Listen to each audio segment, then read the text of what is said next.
One of the most common things people have as goals for their movement practice is to be able to still get onto and off of the floor as they age through life. So, whether you are going to have a fall that puts you on the floor, or whether you're just getting up from playing with grandkids or, picking things up off the floor, all of it is necessary. And you do not realize how simple it is until you lose that ability. So I'm going to show you a few different ways to get up. Some of them are going to be fancy and unachievable for some of you, and then others are really practical and very simple to do. So we're going to begin by lying on your side, or actually lying on your back. So this would be this is my first go-to place for how do I get out of bed? Because a lot of people come up and forward like that and put a lot of pressure, abdominal pressure, into the cavity, which then can create force and discomfort. So what we want to do is avoid that and learn how to go from your back, roll over to a side, place a hand on, and then push yourself up into a sitting position. If you are on a bed, you would then just swing your legs over the side, and then you're ready to do your sit to stand from there. Getting into bed is the same way. So you would sit down onto the bed, lower yourself off onto a side, swinging the legs up, and then you are on your side, and then you're onto your back. So that's the easiest way. To do that, again, we just need a little bit of mobility in the hips. So nice and simple to start with would just be legs going from one side to the other, and let your body move. There's no reason you have to stay stuck with the shoulder down like you would in some of the classes that we teach, but you just want to get your movement happening very easily through the side of your legs. So single arm strength is really important to help you push up into that position. So let's take ourselves into that single arm place. Place one hand in front and one hand down, and then just going into this push up feel. So an elbow resting down on the floor and the other elbow bending off to the side. So this, again, like I said, will just give you the power in your arms to help you come up when you need that support. Now, being mindful that you don't only do it to one side, but that you strengthen yourself on both sides, because you never know what's about to happen. If there's an injury of any kind, you want to be able to know that you can do it successfully on both. So again, one hand goes forward, and then you're just going to be pushing yourself into the upright and coming back down again. So those are the simple ways of just getting from a lying position to a sitting position and building your strength up from there. So if you're on the side position, however you are sitting, it doesn't matter whether you're cross-legged or knees folded. Everything is relating to the stiffness in your joints at your toes, ankles, knees, hips, and spine. So like I said, some of you will find this easy and some of you not so easy, but let's give it a whirl. We're going to put our one leg crossed over the other, and then from there, hands go onto the floor, and you're going to rotate yourself around. So you've got your two knees down and your two hands down. Then you're going to tuck into your feet. You're going to walk your hands back towards your knees and push yourself up, bringing your hands closer towards your legs onto your thighs, and then press yourself up. Now, it's very easy to get to the floor the same way we just did. So coming down, bend, it's like a squat, lower as deep as you can, keeping your back as straight as you can, and then going hand to the floor, and then onto your toes, knees to the floor, and then you're ready to do whatever it is that you want to do on the mat.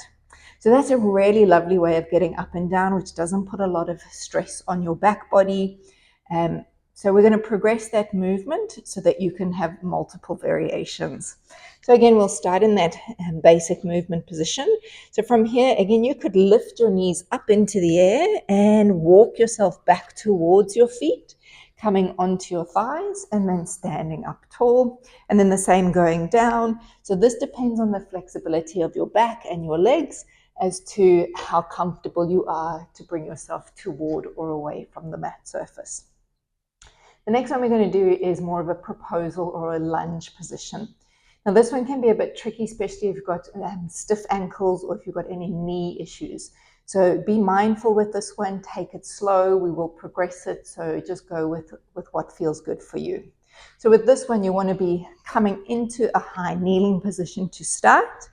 And we're not using equipment here, so we're trying to train you to not have the assistance of a chair or a table. But please know at home, if that's what you need, grab it. But sometimes if you're out When none of that is available, we want to give you the tools to do it on your own.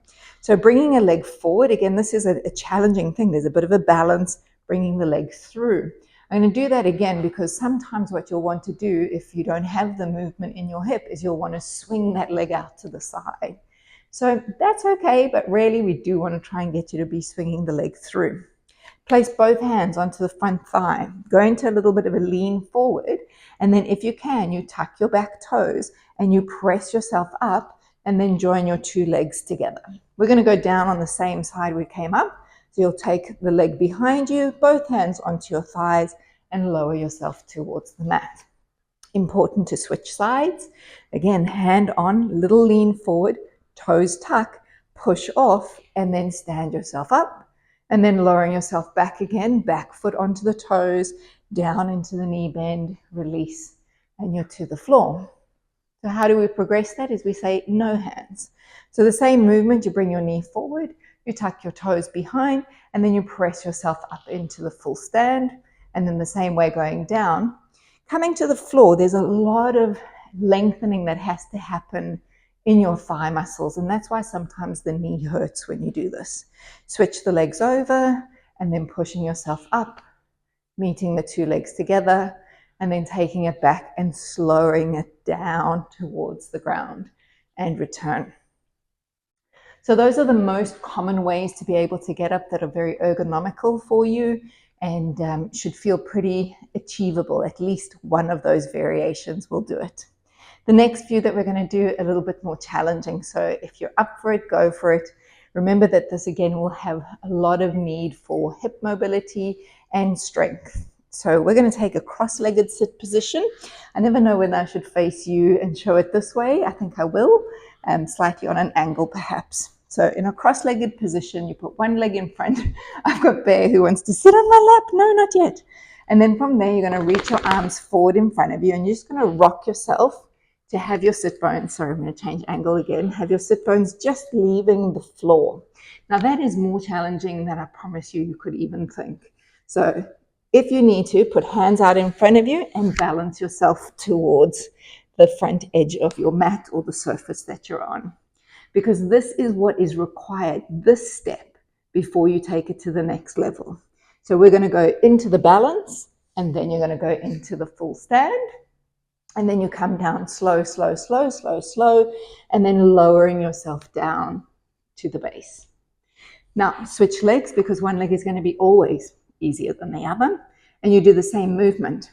Now, I go with my arms out in front as I hover the hips off of the floor. You could maybe put your hands onto the fronts of the shins or your elbows tucked around your knees. Any variation will be fine. And then again, find the balance and then hover, standing up and then lowering down, slow it down, coming down with control. That's the hardest part of the whole movement. So it's not really the coming up and down. It's about, do you have control through your muscles and around your hip joints to be able to do that?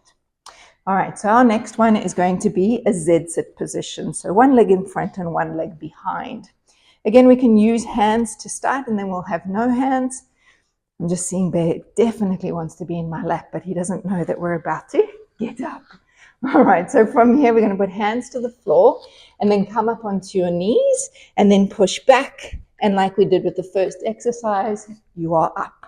And then coming down, hands to the ground again, put your knees down, and you can be in your Z-sit shape again. So we'll do that to the other side.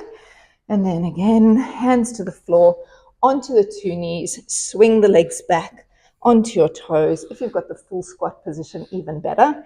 And then pushing yourself up and then returning yourself down again, knees to the mat, and then into your Z-sit shape.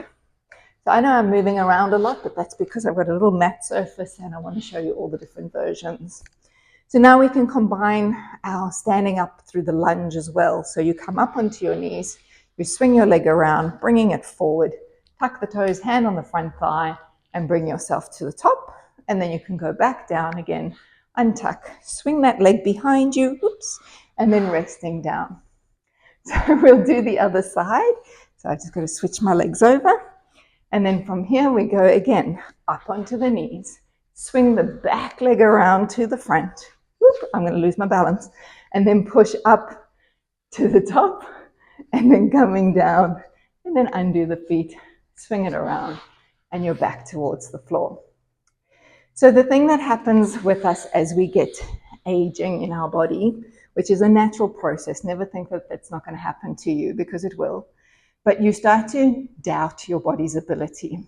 So the most common things I think that are important to work through is always what's happening through your hip strength and hip mobility. The other thing is your upper body strength. You need to have support to be able to push off of surfaces. So even if you were doing really simple push-ups, we did some of the side push-ups and the single arm push-ups earlier. You can do push-ups against a wall surface. You can do push-ups on the floor with your, wherever is suitable for you. And of course, making sure that that's an option through your wrists to be able to do that. And then from there, that would be about it. As you can see, my dog is overtaking this video today, and I hope it's been useful for you. The other thing that you could always try is holding something in your arms, because whether you're a new mum or a grandparent or just a dog lover, you might need to at some stage bring things up off of the floor with you as you travel to the top. So sometimes holding an extra weight just as preparation is a fun thing to try. Don't hurt yourself though. So I hope you enjoyed it. I hope you weren't distracted by me going all over the place. Let me know in the comments below which variation was your favorite and which one you think you've still got a long way to go for.